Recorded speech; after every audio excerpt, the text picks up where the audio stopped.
Hello students, हम लोग इस वीडियो में आज देखेंगे इशू ऑफ शेयर का कुछ इशू ऑफ शेयर्स के जनरल एंट्रीज देखेंगे और एक सम्स भी देखेंगे। ठीक है, प्रैक्टिकल सम्स।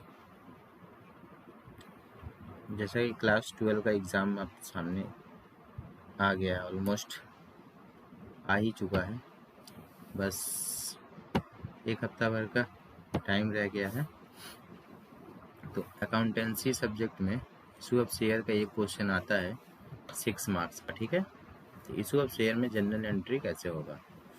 तो सबसे पहले समझिए कि ये जो जनरल एंट्रीज होगा एक कंपनीज के बुक में होगा। ठीक है, मतलब कंपनीज के बुक में होने का मतलब क्या है, ये पार्टी के बुक में नहीं होगा, मतलब शेयर होल्डर के बुक में नहीं, ये कंपनीज के बुक्स ऑफ अकाउंट में जनरल एंट्री होने वाला एंट्रीज है।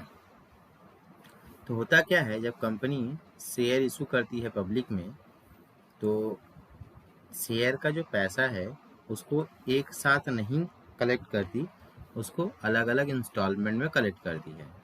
जैसे कि पहला वाला इंस्टॉलमेंट हो गया, तो फर्स्ट इंस्टॉलमेंट का नाम क्या होता है। फर्स्ट इंस्टॉलमेंट को हम लोग बोलते हैं एप्लीकेशन मनी। सेकेंड वाले इंस्टॉलमेंट को कहा जाता है अलॉटमेंट। थर्ड वाले इंस्टॉलमेंट को कहा जाता है फर्स्ट कॉल, और लास्ट वाले इंस्टॉलमेंट को कहा जाता है फाइनल कॉल। ठीक है, फाइनल। अगर एक ही कॉल है तो उसी को फर्स्ट एंड फाइनल हम बोल सकते हैं। ठीक है, अगर सिर्फ एक ही कॉल है, मतलब एप्लीकेशन है, अलॉटमेंट है, उसके बाद फर्स्ट एंड फाइनल कॉल है, तब एक ही कॉल है तो उसको हम फर्स्ट एंड फाइनल कॉल बोलेंगे। ठीक है, अब जनरल एंट्री जब होता है तो उसका सीक्वेंस याद रखना कैसे होता है। एप्लीकेशन मनी पहले रिसीव होता है, फिर उसका पैसा ट्रांसफर हो जाता है कैपिटल अकाउंट में। ठीक है, सिर्फ एप्लीकेशन में ही पहले रिसीव होता है, उसके बाद ट्रांसफ़र होता है। बाकी सब में अलॉटमेंट पहले ड्यू होगा, फिर रिसीव होगा, पहले ड्यू फिर रिसीव। ये सीक्वेंस इसी तरह से चला है, ड्यू रिसीव। तो ड्यू का एंट्री और इसका ट्रांसफ़र का एंट्री देखोगे तो सेम ही दिखता है, लगभग सेम होता है। ठीक है, होता क्या है, एप्लीकेशन में उसको ट्रांसफ़र कहा जाता है और बाकी सब के लिए उसी को ड्यू कहा जाता है। एंट्री एक जैसा होता है। क्या होता है एंट्री, चलिए देखते हैं।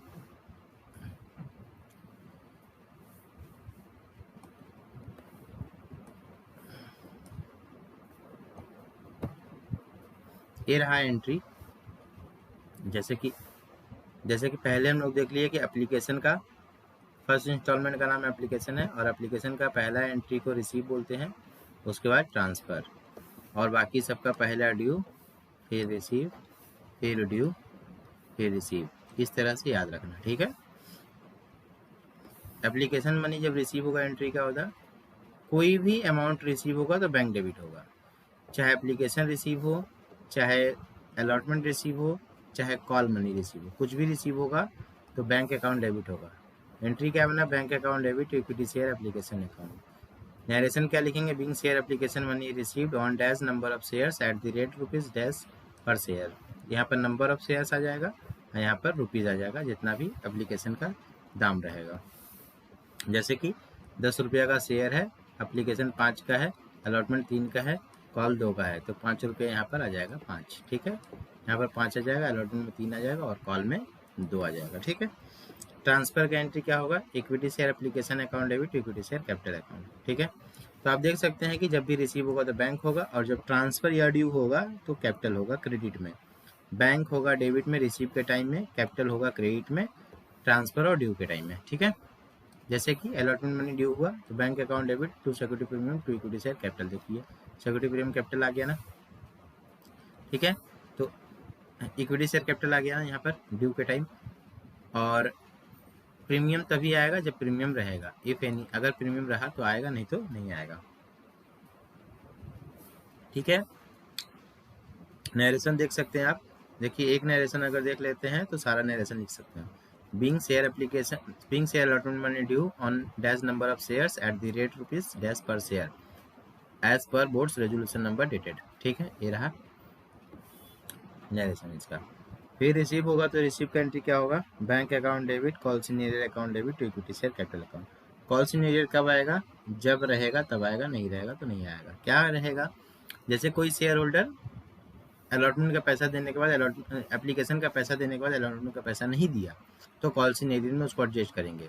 मान लीजिए 1000 शेयर कोई मिस्टर एक्स लेके रखा है और अलॉटमेंट का प्राइस है 3 रुपया, तो 3000 रुपया नहीं दिया है, इसका मतलब कॉल सीनियर में 3000 आ जाएगा। इसको हम लोग जब सम्स करेंगे तो उसको और बारीकी से समझ सकते हैं। अब देखते हैं ये लास्ट फर्स्ट कॉल का एंट्री, ठीक है। सेम एंट्री होगा, यहाँ पर इक्विटी शेयर फर्स्ट कॉल आ जाएगा, to equity share capital due का एंट्री हो गई है। और रिसीव करते समय same entry, bank account debit, call सीनियर account debit to equity share first call account. अगर ये एक ही कॉल है तो फर्स्ट एंड फाइनल लिखेंगे, इसको हम फर्स्ट एंड फाइनल लिखेंगे, फर्स्ट एंड फाइनल, ठीक है। यहाँ पर भी क्या करेंगे, फर्स्ट एंड फाइनल लिख देंगे, ठीक। तो सीक्वेंस याद हो गया। देखिए ये एंट्री जो अभी बोर्ड का एग्जाम देने जा रहा है उन सबको पता होगा, मुझे पता है।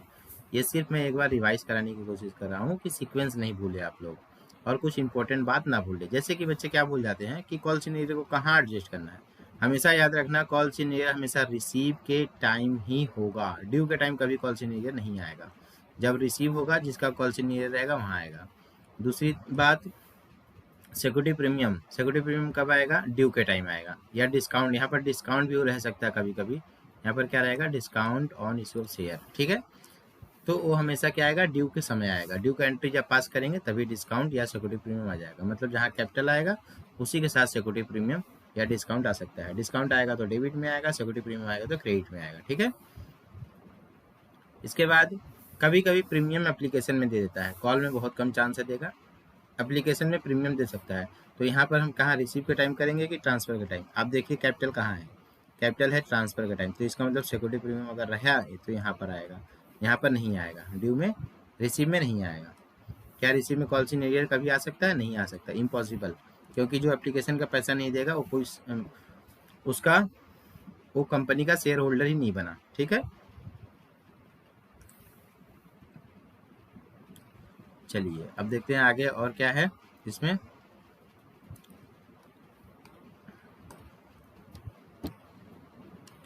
एक्सेस एप्लीकेशन मनी का एडजस्टमेंट कैसे किया जाता है। एक्सेस एप्लीकेशन मनी को कैसे एडजस्ट करते हैं यहाँ पर बताया गया है।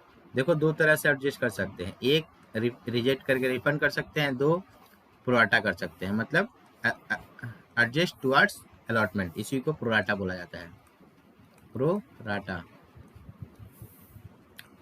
रिफंड करते हैं अगर तो एंट्री क्या होगा, equity share application account debit to bank account, ठीक है। जब रिसीव किए थे क्या हुआ था, एप्लीकेशन मनी रिसीव किए थे तो याद करो बैंक डेबिट हुआ था, बैंक डेबिट हुआ था टू इक्विटी शेयर एप्लीकेशन हुआ था, राइट। और जब ये रिफंड होगा तो उल्टा हो जाएगा, एक डेबिट हो जाएगा, बैंक क्रेडिट हो जाएगा। इस तरह से याद रख सकते हो, रिफंड का एंट्री ठीक रिसीव के एंट्री का उल्टा। और प्रोराटा अगर होगा तो ये बैंक के जगह पर के अलॉटमेंट आ जाएगा, सेम एंट्री होगा, बैंक की जगह अलॉटमेंट आ जाएगा। Equity share application account debit to equity share allotment account, ठीक है। नरेशन देख सकते हैं, being excess application money received is rejected and refunded thereafter. और अगर एडजस्ट होगा तो excess application money receive is rejected and refunded. अच्छा यहाँ पर वही वाला कॉपी हो गया है, application money receive is adjusted towards allotment on pro rata basis, pro rata basis,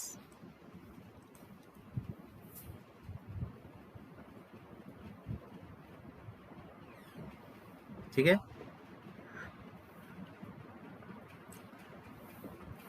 अब देखते हैं हम लोग आगे। देखिए फॉरफीचर और रीइशू का एंट्री। फॉरफीचर कब होता है, मान लो कोई शेयर होल्डर एप्लीकेशन का पैसा दिया, अलॉटमेंट भी दिया, कॉल का पैसा नहीं दिया, लास्ट तक नहीं दिया, तो उसके शेयर को फॉरफिट कर लिया जाएगा। फॉरफिट करने का मतलब कंपनी उसके शेयर को जब्त कर लेगी और उसको किसी और को रीइशू कर देगी at a lump sum price. Lump sum price का मतलब एक सिंगल अमाउंट में रीइशू कर देगी। मतलब आप फिर से एप्लीकेशन अलॉटमेंट ये सब कहानी नहीं बनेगा, एक ही अमाउंट पे 8 रुपया 9 रुपया किसी भी अमाउंट पे उसको रीइशू कर दिया जाएगा। ठीक है, तो देखते हैं फॉरफीचर का एंट्री क्या होगा। फॉरफीचर का एंट्री होगा, ध्यान से इसको याद कर लेना। देखो अभी तक जितना एंट्री हुआ था सब में 2 कैपिटल हुआ था, 2 इक्विटी शेयर कैपिटल हुआ था। फॉरफिट होगा मतलब कैंसिल होगा, तो कैंसिल होगा तो कैपिटल डेबिट होगा, equity share capital account debit. Security premium भी क्रेडिट हुआ था तो डेबिट होगा। सिक्योरिटी प्रीमियम हमेशा डेबिट होगा नहीं, हमेशा नहीं होगा डेबिट। जब प्रीमियम का पैसा कोई नहीं दिया रहेगा और उसके शेयर को फॉरफिट किया जाएगा तभी डेबिट होगा। क्या मतलब मान लो अलॉटमेंट के साथ में प्रीमियम था और अलॉटमेंट में कोई फेल हो गया, अलॉटमेंट में कोई क्या हो गया, फेल हो गया, तो ये अलॉटमेंट का पैसा कहाँ चला जाएगा, ये अलॉटमेंट, तब ये प्रीमियम डेबिट होगा। मतलब अगर अलॉटमेंट का पैसा नहीं दिया इसका मतलब प्रीमियम का भी पैसा नहीं दिया, तो प्रीमियम हम पहले क्रेडिट करके रखे थे उसको डेबिट करके कैंसिल करेंगे, कहने का ये मतलब है। ठीक है, तो कॉल सिनेरियो अभी तक जितना कॉल सिनेरियो आया था सारा कॉल सिनेरियो जोड़ दिया जाएगा। मतलब अगर कोई अलॉटमेंट में फेल है, कॉल में फेल है, सब कॉल सिनेरियो जोड़ के यहाँ पर लिख देंगे। यहाँ पर एक्चुअली में कौन सा पैसा आता है, जो नहीं मिला रहता है, नॉट रिसीव्ड वाला पैसा आता है। और यहाँ पर कौन सा पैसा आता है, रिसीव्ड वाला, जो रिसीव हुआ रहता है वो यहाँ पर आता है बस। ठीक है, बाकी नरेशन आप लोग देख सकते हैं। रिसीव क्या होगा, bank account debit, share forfeiture account debit to equity share capital account. यहाँ फॉरफीचर क्रेडिट है तो ये प्रॉफिट है, और यहाँ फॉरफीचर डेबिट है तो ये लॉस है। मतलब 10 का शेयर कंपनी रीइशू कर रहा है कितने में, 8 में, तो लॉस कितना का हो गया, 2 रुपये का। यहाँ 2 रुपया कितने में रीइशू कर रहा है, 8 में, तो बैंक में कितना जाएगा, 8 रुपये। कैपिटल में तो ऑलवेज 10। ठीक है, फॉरफीचर में समझ लो, मान लो 10 का शेयर था, 5, 3 और 2 के हिसाब से ब्रेक था। कोई शेयर होल्डर सिर्फ एप्लीकेशन का पैसा दिया, तो क्या नहीं दिया, कॉल और अलॉटमेंट नहीं दिया, तो एक कॉल सिनेरियर हो गया दोनों, और ये हो गया फॉरफीचर। तो यहाँ पर कॉल सिनेरियर में आ जाएगा 3 और प्लस 2, सॉरी यहाँ पर 3 प्लस 2 कितना हो गया, 5। यहाँ पर फॉरफीचर में कितना जाएगा, यहाँ भी 5, जो एप्लीकेशन का पैसा मिला था वो। ठीक है, इसको ज़्यादा डिटेल से समझेंगे सम्स के, जब सम्स करेंगे तब। शेयर फॉरफीचर, अब ये क्या है, देखो जब फॉरफीचर और रीइशू होगा तो एक तीसरा वाला एंट्री ये अपने आप आ ही जाएगा। ठीक है, क्या होता है, ये जो रीइशू हम किए उसके ऊपर जो प्रॉफिट आया, रीइशू करके जो प्रॉफिट हुआ उसको ट्रांसफर कर देंगे कैपिटल रिजर्व में। एंट्री क्या होगा, share forfeiture account debit to capital reserve account. ठीक है, ये इसका एंट्री होगा। अमाउंट क्या होगा, देखो अमाउंट, ये वाला जो प्रॉफिट है यहाँ का, ये वाला जो प्रॉफिट है ₹X मान लो, और ये वाला जो लॉस है ये ₹Y मान लो। ठीक है, तो यहाँ पर क्या आ जाएगा, x माइनस वाई, ये प्रॉफिट बच गया। लेकिन एक बात याद रखना, यहाँ नंबर ऑफ जो शेयर फॉरफिट हुआ था वो सेम रहना चाहिए, सेम रहना चाहिए नंबर ऑफ शेयर। मतलब 1000 अगर शेयर फॉरफिट हुआ है और 1000 ही इशू हुआ है, तब इस तरह से हम घटा के लिख देंगे। लेकिन अगर ऐसा हो गया कि 1000 फॉरफिट हुआ लेकिन रीइशू 600 कर दिया, तब घटा के नहीं लिख सकते सर। तब क्या करेंगे, तब कैलकुलेशन करना पड़ेगा, हमको समझना पड़ेगा कि यहाँ पर शेयर कितना प्रॉफिट हुआ है और यहाँ पर शेयर कितना लॉस हुआ है। तो इसका पर शेयर का प्रॉफिट और इसका, ये मान लो ए है, इसका पर शेयर का लॉस मान लो बी है, तो ए माइनस बी इंटू करेंगे किससे, नंबर ऑफ शेयर रीइशूड। ठीक है, इंटू कर देंगे, जितना रीइशू होगा उससे मल्टीप्लाई करेंगे। एक और लॉजिक समझा देता हूँ, हेल्प हो जाएगा, गलती करने से बच सकते हो। क्या, देखो टोटल कंपनी को शेयर को, एक ही शेयर को, मान लो 1000 शेयर अगर कंपनी फॉरफिट करती है तो 1000 शेयर को कंपनी 2 बार सेल करती है, एक बार तो फॉरफीचर के पहले और एक बार फॉरफीचर के बाद। तो हमको बस देखना ये है कि कंपनी का और शेयर का जो ओरिजिनल प्राइस है 10 रुपया, इससे कितना ज़्यादा में फॉरफिट, जितना कितना ज़्यादा उसको मिला टोटल। मतलब जैसे मान लो कि फर्स्ट टाइम जब सब कंपनी इशू की थी तो 5 रुपये मिला था कंपनी को, ठीक है, एप्लीकेशन का पैसा। सेकेंड टाइम इशू की तो 8 रुपये में इशू की, ठीक है, 2 रुपये के लॉस पे। तो सिंपल सा दिख रहा है कि पहले 5 मिला था, फिर बाद में 8 मिला, टोटल कितना मिल गया, 13 रुपये मिल गया। जबकि ओरिजिनल प्राइस कितना था, 10 रुपये। तो कंपनी को 3 रुपये ज़्यादा मिल रहा है, यही 3 रुपये प्रॉफिट है। इसी से कैपिटल रिजर्व निकलेगा, इसी से नंबर ऑफ शेयर को इंटू कर देंगे, तभी आ जाएगा। ऐसे भी कर सकते हो, अगर समझ में आता है तो। ठीक है, चलिए अब सम्स देखते हैं।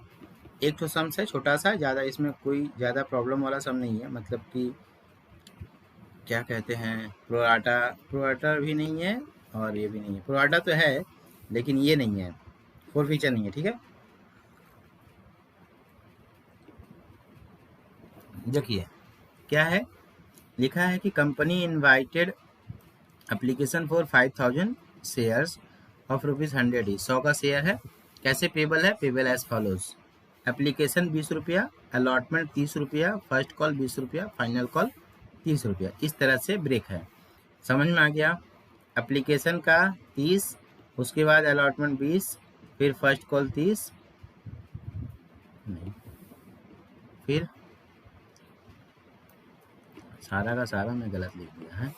Application 20, allotment 30, first call 20, final call 30। इस तरह से ब्रेकअप्स है। ठीक है, क्या होता है देखो, कंपनी रिसीव करती है 8000 शेयर, यहाँ लिखा है ना 8000 शेयर का एप्लीकेशन रिसीव होता है, मतलब 8000 शेयर का पैसा तो आ जाता है। तो एंट्री का होगा जैसा कि बताया गया था, बैंक अकाउंट डेबिट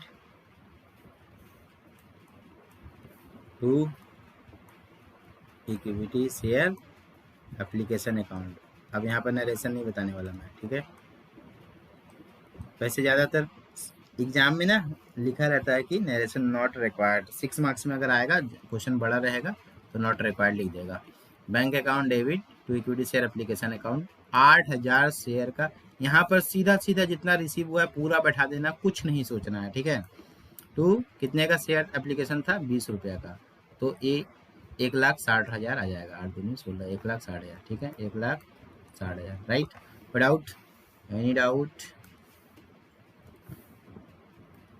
ठीक है, दूसरा, अब देखो इसमें से 1000 share were rejected and pro rata allotment was made to the remaining applicants. तो 8000 में से 1000 अगर रिजेक्ट हो गया तो बचा 6000, इशू किया था, सॉरी 1000 रिजेक्ट हो तो बचा 7000, इशू किया था 5000, मतलब प्रोराटा बन रहा है 2000 का।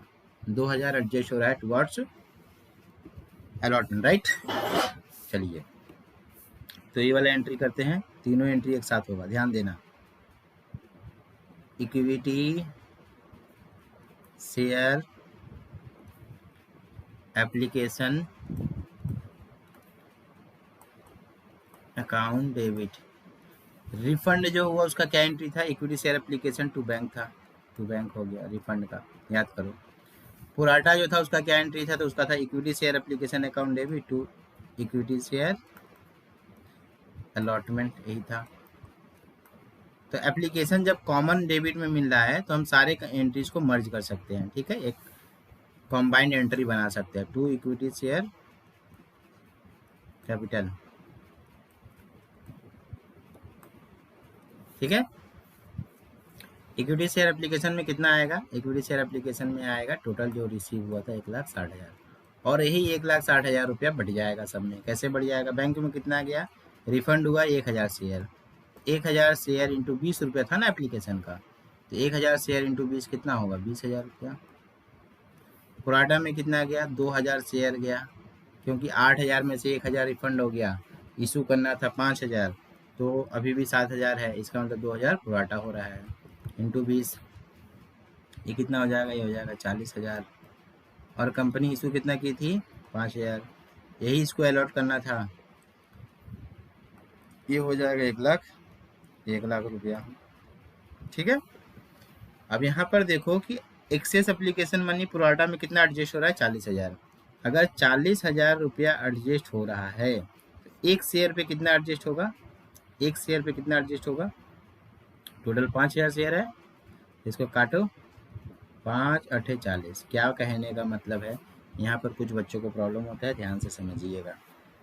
कंपनी ऑलरेडी 40,000 रुपया एक्स्ट्रा लेकर के रखी है, जो कंपनी अलॉटमेंट में एडजस्ट करेगी। अलॉटमेंट में एडजस्ट करने का मतलब कि जब अलॉटमेंट का ड्यू होगा तो कंपनी उनसे 40,000 रुपया कम लेगी, क्योंकि एडवांस में ले ली है ना 40,000, तो एक शेयर पे कितना कम लेगी। सोचो कंपनी अलॉट कितना शेयर कर रही है, 5,000, और एक्स्ट्रा पैसा कितना लेके रखी है, 40,000, तो 40,000 रुपया को 5,000 शेयर पे बराबर बराबर अगर हम एडजस्ट करना चाहें तो एक शेयर पे कितना एडजस्ट होगा, 8 रुपया। तो एक शेयर पे 8 रुपया कंपनी कम लेगी अलॉटमेंट पे। मतलब अलॉटमेंट एक शेयर का 30 रुपया है ना, तो 30 में से 8 कम लेगी, मतलब 22 रुपया लेगी, तो 40,000 एडजस्ट हो ही जाएगा अपने आप। ठीक है, इसी को कहा जाता है प्रोराटा। ठीक है, समझ में आ गया। अब देखिए आगे, ये दोनों एंट्री समझ में आ गया। इसके बाद का एंट्री इसको मिटा के किया जाएगा। ठीक है, मिल गया। इसके बाद एंट्री क्या होगा, अलॉटमेंट ड्यू होगा। चलिए ड्यू करते हैं। Equity share allotment account debit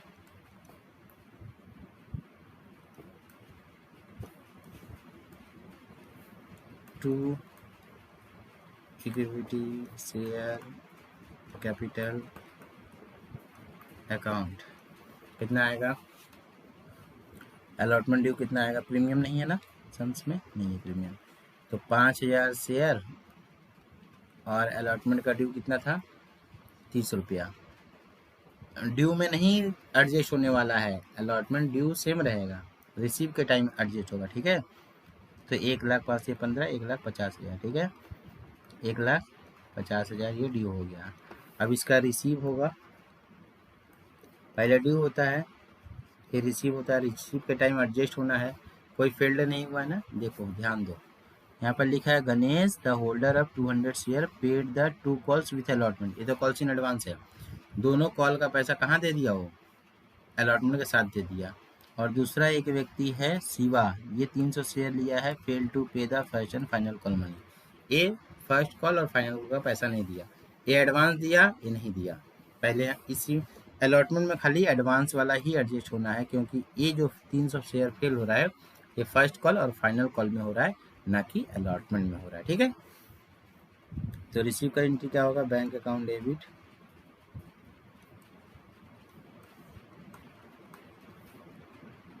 to equity share allotment account to calls in advance account, calls in advance account. ठीक है, ये जो एडवांस दोनों कॉल का पैसा साथ में दे रहा है, तो पहले एडवांस वाला ही कर लेते हैं। कितना दे रहा है, ये 200 शेयर लिया था और दोनों कॉल का पैसा दे रहा है, फर्स्ट कॉल का भी 20 रुपया और फाइनल कॉल का भी 30 रुपया, 20 30 50 रुपया एक साथ दे रहा है।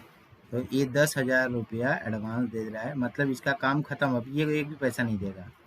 तो ध्यान देना यहाँ पर, ये जब फर्स्ट कॉल में जाएगा, फर्स्ट कॉल का जब रिसीव का एंट्री होगा, तो इसका फर्स्ट कॉल का जितना भी ड्यू होता है कैंसिल हो जाएगा। कितना ड्यू होगा 200 शेयर पे फर्स्ट कॉल पे, 200 इंटू 20।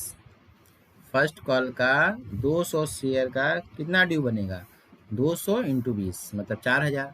तो फर्स्ट कॉल में 4,000 कैंसिल होगा, फाइनल कॉल में 6,000 कैंसिल होकर के ये कॉल्स इन एडवांस कैंसिल हो जाएगा। ठीक है, अलॉटमेंट में कितना आएगा, अलॉटमेंट में सिंपल है, 5,000 रुपया है, 5,000 शेयर है, 30 में से पर शेयर एडजस्टमेंट 8 रुपया हुआ था ना, याद करो 8 रुपया, तो 22। तो 5,000 इंटू 22 करना है हमको, 5,000 इंटू 22 कितना आएगा, 5,000 इंटू 22 करने से 5 दूनी 10, 5 दूनी 10 है 11, 1,10,000 आ जाएगा। 1,10,000 प्लस 10, 1,20,000। कोई डाउट, 1,20,000। इस 1,20,000 में 10,000 तो एडवांस वाला है। ठीक है, समझ में आ गया। चलिए, अगर अलॉटमेंट में कोई फेल्ड हुआ रहता तो उसका भी अमाउंट ऐसे ही निकाला जाता, 22 रुपया। मान लो 1,000 शेयर फेल्ड होता तो हम इंटू करते कॉल्स इन एरिया में 22 का इंटू करते, क्योंकि 30 में से 8 जाएगा तो 22 बचेगा। ठीक है, समझ में आ गया ना, आ ही गया होगा।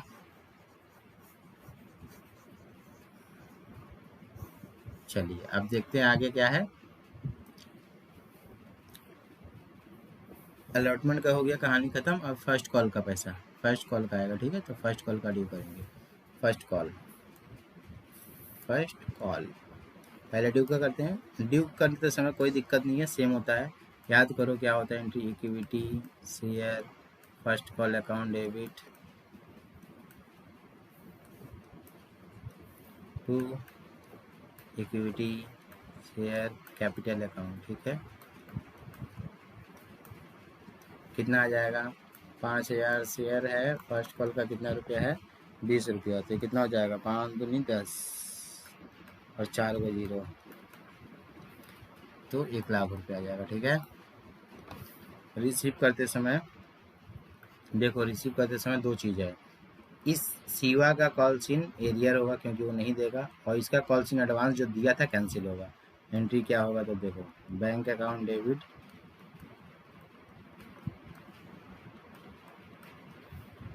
Bank account debit, calls in arrear आ रहा है ना, calls in arrear account debit, calls in advance जो क्रेडिट हुआ था वो डेबिट होगा, calls in advance account debit to equity share first call account. तो फर्स्ट कॉल में जो ड्यू है वही रहेगा 1,00,000। बैंक में कितना आएगा ध्यान से समझते हैं। देखो पहले कॉल सीन एरियर का लिखेंगे, तब बैंक का एडजस्टमेंट होकर के अपने आप आ जाएगा।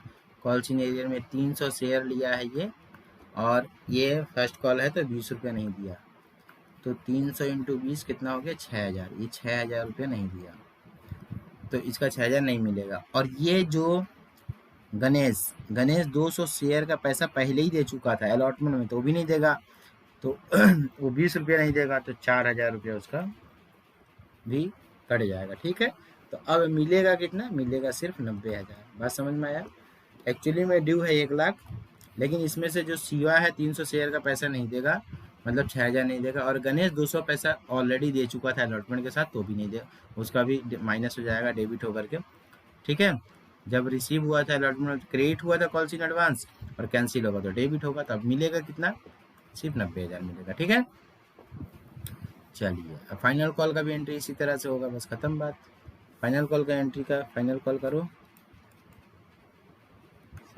फाइनल कॉल का ड्यू का एंट्री करते हैं पहले। तो क्या होगा ड्यू का entry, equity share final call account debit,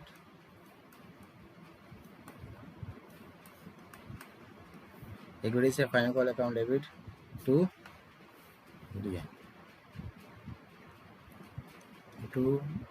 equity share capital account. ठीक है। ड्यू का एंट्री में तो कोई दिक्कत नहीं है, ड्यू का एज इट इज रहता है। तो इसमें आएगा कितना, 5,000 इंटू फाइनल कॉल का कितना रुपया है, 30, तो 5 3 15, 1,50,000। ठीक है, 1,50,000। फिर यहाँ पर एंट्री होगा रिसीव का, बैंक अकाउंट डेबिट,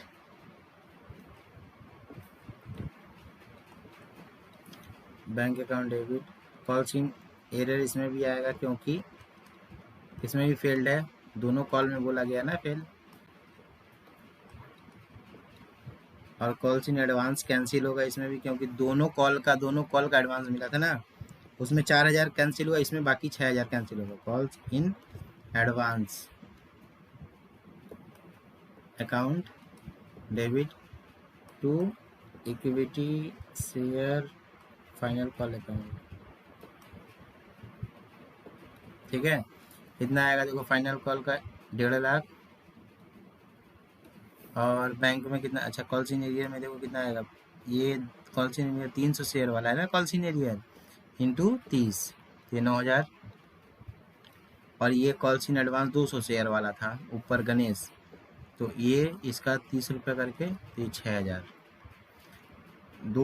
200 इंटू 30 किए हैं, 1,50,000 से 9 6 15 गया, तो 1,35,000 बचेगा। ठीक है, ये हो गया सम्स खत्म। ठीक है, 1,35,000। क्लियर, समझ में आया। तो ये नॉर्मल सम्स था, और 1 2 सम्स कराया जाएगा एग्जाम से पहले, मिल जाएगा कुछ सम्स किया हुआ। ठीक है, अब हम लोग क्या करेंगे, बस खत्म आज का कहानी।